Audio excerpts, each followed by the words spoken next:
일어나 세례를 받고 음식을 먹음에 강건하여지니라. 사울이 다메섹에 있는 제자들과 함께 며칠 있을새 즉시로 각 회당에서 예수가 하나님의 아들이심을 전파하니 듣는 사람이 다 놀라 말하되, 이 사람이 예루살렘에서 이 이름을 부르는 사람을 멸하려던 자가 아니냐? 여기 온 것도 그들을 결박하여 대제사장들에게 끌어가고자 함이 아니냐? 사울은 힘을 더 얻어 예수를 그리스도라 증언하여 다메섹에 사는 유대인들을 당혹하게 하니라.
오늘 말씀은 박해자가 사명자가 되다라는 제목으로 함께 말씀을 나누겠습니다. 앞에 9장 1절부터 보면 사울이라고 하는 사람이 바리새인으로 자랐는데 그가 가말리엘이라고 하는 당대 최고의 바리새 학교의 교장이라고 이야기해야 되겠죠. 아마 오늘식으로 이야기하면 그곳에서 공부하다가 예수 믿는 사람들을 그가 핍박하게 되는 장면이 나옵니다. 특별히 이제 8장에서는 스데반 집사가 그를 죽이는 그 과정에서 바울이 증인으로 참여했고 그가 이제 바리새인으로서 더 행동하는 양심을 따라 살아가기로 결단합니다. 그래서 대제사장에게 공문을 받아서 다메섹이라고 하는 오늘날의 다마스커스입니다. 시리아의 수도인 다마스커스인데 그곳에 있는 예수 믿는 사람들을 잡아오려고 가다가 다메섹에 거의 도착할 즈음에 그가 예수님을 인격적으로 만나는 장면이 있습니다. 그리고 그가 그 예수님을 만나고 나서 자신의 인생이 온전히 바뀌었던 이야기를 오늘 본문까지 이어지고 있습니다. 그가 예수님을 믿기로 했을 때 그의 눈에 비늘 같은 것이 있어서 보지 못하게 되었습니다. 그리고 사울이 어떤 사람이라는 것이 바로 유대인들, 그리스도인들의 세계에 다 알려져 있기 때문에 모두가 다 두려워할 때 아나니아라고 하는 사람이 도와서 복음을 전하고 또 교회 공동체가 그를 용납하였고 또 그의 눈이 나게 되는 그런 상황들이 생겨지게 되죠. 바로 그런 상황 속에서 바로 돕는 자가 있었기 때문에 사울이라고 하는 사람을 받아들일 수 있었음을 이야기를 하고 있습니다. 오늘 우리가 그런 면에서 먼저 이야기를 좀 더 깊이 메시지를 들어야 될 것은 비록 핍박자였음에도 불구하고 그냥 핍박자였다가 개종했다. 그냥 그 사람 혼자서는 설 수 없었을 것입니다. 그런데 아나니아가 도왔기 때문에 그가 그리스도의 사도로서 사명을 감당하는데 어려움이 없이 설 수 있었음을 먼저 이야기를 하고 있죠. 그러면서 그가 바로 회개하자마자 예수님을 증거합니다. 그리고 그가 복음을 증거하는 것이 사람들에게 알려졌고 그가 다시 예루살렘으로 오게 되는 장면이 오늘 본문의 이야기입니다. 그래서 그가 예루살렘으로 와서 사도들과 교제하기를 원했는데 사도들도 그렇고 모든 사람들이 꺼려합니다. 왜냐하면 사울이 어떤 사람인지를 다 소문을 들었죠. 그가 예수를 믿었다고 해도 진짜 믿는 것인지 아닌지에 대한 의구심이 들 수밖에 없었을 것입니다. 왜냐하면 그가 평생에 바리새인으로 살았던 사람이고 그리고 최초의 순교자였던 스데반 집사를 죽이는데 증인으로 있었던 사람이기 때문에 바로 그런 의심을 받을 수밖에 없었던 상황입니다. 그런 가운데서 오늘 성경에 바나바라고 하는 예수님의 제자가 보증을 서고 또 그를 사도들에게 데리고 가서 교제하게 하는 내용이 나옵니다. 그럼 교제라고 하는 것이 단순하게 얼굴을 알고 밥 한 끼 먹는 그런 교제를 말하는 것은 아니고요. 그리스도인의 참된 교제를 이야기합니다. 그리고 그 교제를 통해서 바울은 자기가 예수님을 만났던 이야기를 했을 것이고, 그리고 그것이 예수님의 말씀을 전했던 내용과 서로 이렇게 어떠한가를 아마 비교해 보았을 것입니다. 그리고 자기가 전하는 복음의 역사가 바른 것인가를 확인하는 그런 말씀의 교제를 했던 시간으로 우리가 추측해 볼 수 있는 내용들입니다. 그러면서 오늘 본문에서 우리가 이야기를 하고 있는 것은 이렇게 돕는 두 사람이 있었기 때문에 그 위대한 바울이 있었다는 겁니다. 아나니아와 바로 또 바나바가 있었기 때문에 기독교 역사에서 가장 중요한 바울이 있었다라는 것입니다. 우리가 신학적으로는 그런 이야기를 합니다. 바울이 없었다면 오늘날의 기독교는 없었을 것이다 라는 이야기까지 합니다. 왜 그런가 하면 다른 사도들이 있었음에도 불구하고 성경을 13권이나 되는 것을 기록한 사람은 바울입니다. 그리고 실제로 바울이 복음을 전도할 때 세계 선교를 향해서 그가 복음을 들고 나가서 복음을 전했을 뿐만 아니라 또한 그가 수많은 기록을 남겼고 그 기록을 남긴 가운데 굉장히 중요한 포인트들이 있습니다. 로마서나 사도행전에서 보면 유대교와 끊임없는 갈등입니다. 우리가 예를 들면 이런 것이죠. 우리 한국 사람들이 선교사님이 되어서 외국 나가서 복음을 전합니다. 그러면 항상 뭐가 문제가 되냐면 한국 문화를 가르치는 게 문제가 됩니다. 예를 들면 우리가 새벽기도가 있는 것이 우리 한국 교회만의 이야기입니다. 그런데 외국 교회한테 너희들 새벽기도 안 하면 큰일 나, 기독교 아니야, 이렇게 이야기한다고 하십시다. 그러면 안 되는 겁니다. 왜냐하면 그것은 우리의 새벽기도의 문화는 한국 교회의 문화입니다.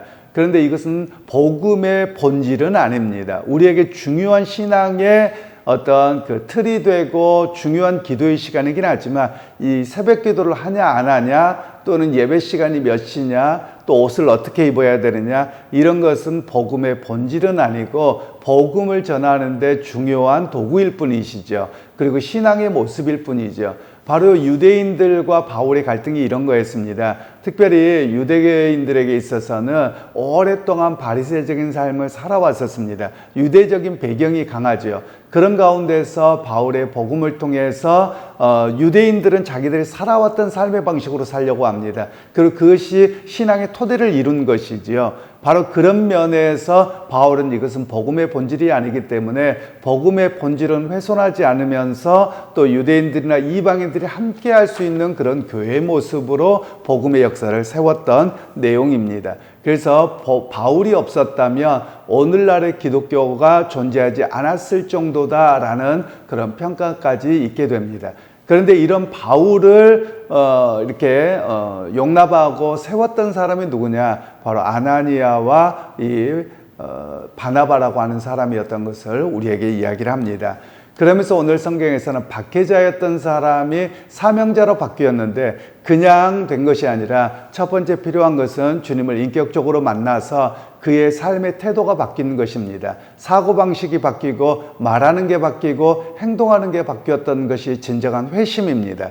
그래서 진정한 회심이 있어서 바로 예수님을 전했고, 그리고 그를 만든 사명자는 바로 앞에 말씀드렸던 것처럼 아나니아와 바나바가 있어서 그가 온전한 사명자로 세워져 갈 수 있었음을 우리에게 말씀하고 있습니다.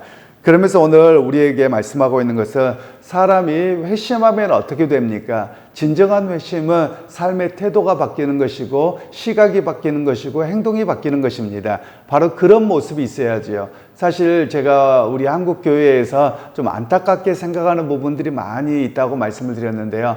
회개했다, 회심했다 라고 하는데 삶의 태도가 바뀌지 않았습니다. 교회는 나옵니다. 예수는 믿는다고 말은 합니다. 거기서 끝나버립니다. 그게 회심이 아닙니다. 그런데 우리는 예수 믿고 고백했다, 거기에서 끝나고 삶의 태도와 바라보는 관점은 여전히 똑같습니다. 사실 이것은 온전한 회심이 되지 못합니다. 오늘 바울은 그가 자기가 믿는 신념이 있었습니다. 그게 신앙이었습니다. 유대교의 신앙은 예수 믿는 사람을 핍박하는 것이었습니다. 그리고 그가 율법의 정신을 따라 살아가는 삶의 태도를 가지고 있었습니다. 그런데 그 예수님을 만나고 회심한 이후에는 오히려 자기가 핍박했던 예수님을 대변하고 또 예수님을 증거하면서 오히려 자기가 핍박을 받는 그런 자리에까지 나아갔다라는 것이죠. 그래서 진정한 회심은 자기가 바라보는 또 살아가는 삶의 태도와 신념과 이런 것들을 온전히 바뀌었던 것이 바로 온전한 회심이었음을 우리에게 말씀하고 있는 것입니다. 그러면서 오늘 우리에게 말씀하죠. 두 가지를 크게 이야기를 합니다. 하나는 바울이 되어야 된다는 말과 또는 아나니아와 바나바 같은 사람이 되어야 된다는 겁니다. 먼저 바울 같은 사람이 된다는 말은 바로 복음 전도자의 삶을 살아가야 된다라는 겁니다.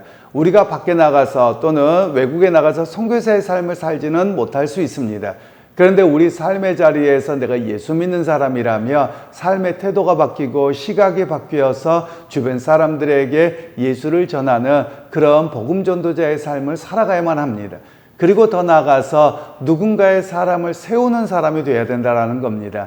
종종 이야기를 드린 것처럼 제가 군대에 있을 때 미군들과 훈련을 받으면서 우리와 한 가지 달랐던 게 있었습니다. 배우고 싶었던 게 있었습니다.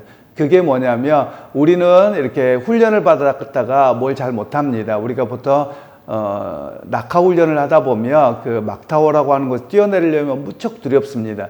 그런데 우리는 왜 뛰어내리냐면 선배들이 무서워서 뛰어내립니다. 욕하고 너는 가만 안 둔다 이래가지고, 그리고 뛰어내리고 나면 너는 왜 겁쟁이냐 그러고 뒤로 불려가서 혼납니다. 그런데 미군들을 보니까 그렇지 않더라고요. 미군들도 겁쟁이가 많습니다. 그런데 거기서 뛰어내리라고 할 때 너는 영웅이라고 이야기합니다. 뛰어내리잖아요. 그러면 그 사람을 영웅 취급합니다. 우리로 보면 아니 남들 다 뛰어내리는데 너는 그렇게 시간 끌다가 뛰어내렸는데 뭐 네가 영웅이야. 우리는 이렇게 이야기할 텐데 그 미국 사람들이 이야기할 때는 너가 그 두려움을 이겨내고 뛰어냈기 때문에 너는 영웅이라고 이야기를 합니다. 그래서 그 사람이 다음에 뛰어내릴 때 또 뛰어내립니다. 그런데 우리나라에서는 제가 군대에서 어떻게 하냐면 어떻게 하다가 선배들이 무서워서 뛰어내렸습니다. 근데 또 다음에 또 낙하훈련을 가잖아요. 그럼 다음에는 안 갈 궁리만 합니다. 왜냐하면 두려움을 극복한 게 아니거든요. 그래서 온갖 핑계를 대고 근무가 있다고 하고 안 가려고 합니다. 그래서 제가 배우고자 했던 문화는 뭐냐면 누군가가 약점을 갖고 연약함이 있는데 그거를 어떻게든지 이렇게 뭐라고 하고 혼내고 해서 하는 게 아니라 그 사람을 격려하고 세워서 그 사람을 세우는 일이 필요하다라는 것을 우리에게 말씀하고 있는 겁니다. 저도 아이들을 또 외국에 가서 공부를 시켜보는데 아이들이 언어를 하나도 못합니다. 그러면 아이가 시험을 봤을 때 다 낙제 점수죠. 그런데 선생님이 하는 이야기가 있습니다. 네 아이 수학 천재라는 거예요. 전혀 공부를 못했는데도 불구하고 그냥 숫자만 보고 쓰니까 잘 썼을 거 아니겠습니까? 그런데 이 아이가 수학 천재여서 조금만 하면 더 잘할 수 있겠다. 이렇게 이야기를 해주는 겁니다. 그런 면에서 서양 사회를 통해서 배웠던 것은 그들이 기독교적인 배경이 깔려 있습니다. 그래서 이런 모습인데 우리는 뭘 못한다, 누군가가 조금만 실수가 있으면 끌어내리고 비난하는 그런 모습이 되어서는 아니 된다라는 겁니다. 오히려 그리스도인들의 삶은 어떠하느냐, 누군가가 부족하고 연약함에도 불구하고 그를 세우고 돕고 격려하는 일들이 바로 그리스도인들이 해야 될 모습인 것을 이야기를 하고 있습니다. 그러게 여러분 오늘 하루를 살아가실 때 여러분 다른 사람을 격려하는 자들이 되기를 소원합니다. 그리고 다른 사람을 세우는 자들이 되어져서 정말 그리스도인의 삶은 남을 비난하거나 조롱하는 자가 아니라 다른 사람을 격려하고 세워주고 회복시켜주는 또 사명자로 세워가게 하는 그런 역할들로 우리가 서는 그런 오늘 바나바와 또 아나니아와 같은 사람, 그리고 사울과 같이 온전히 그리스도를 위해서 삶의 태도가 변한 그런 모습으로서는 오늘 하루의 삶이 되시기를 주님의 이름으로 축원합니다.